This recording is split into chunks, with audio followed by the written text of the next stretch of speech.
Hey there folks, today I'm going to show you how to use this awesome toaster tester for checking batteries, and this also doubles as a alternator or charging system tester.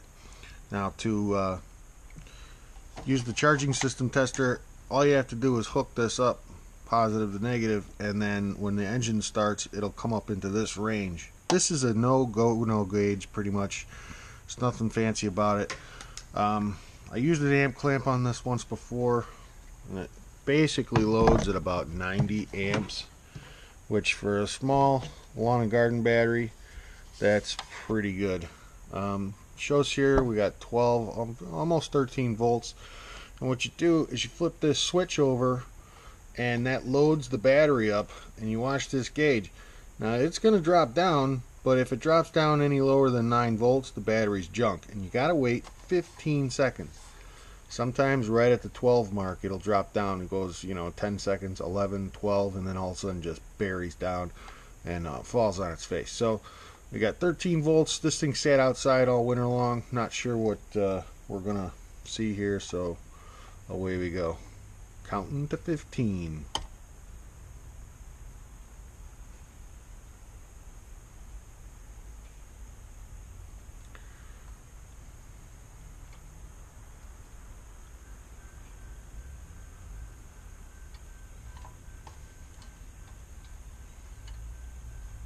I'd say it's going to make it. Wasn't quite 15 seconds, but I'm going to show you another shop trick. Let's say got a battery, it's got full voltage, you load it up like this, and you forgot your cigarette lighter.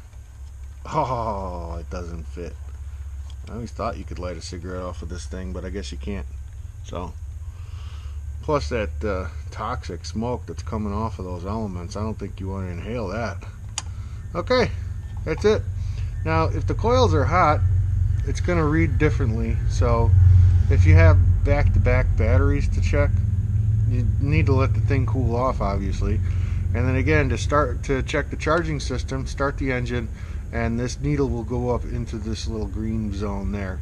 If it's in the red zone on either side, disregard that unless it pegs. If it pegs over here, it's overcharging, and you'll see that sometimes with solid state regulator rectifiers. Briggs and Stratton's good for that, where they just stop regulating and it'll just blast voltage into the thing and smoke the battery pretty quick. So hope this helps. You can get this thing at Harbor Freight for about 20 bucks. Any other auto parts store. The more expensive ones with the adjustable carbon pile, I don't recommend that, because unless you're doing semi-truck batteries and you're spending somebody else's money, those things are like $300, $400, $500. This thing here you could drop off the top of a semi-truck and then throw it away and buy a new one for 20 bucks. It does the job. I've had several of these over the years. They always tell you what you need to know. It's either a good battery or it's shite. Thanks for watching.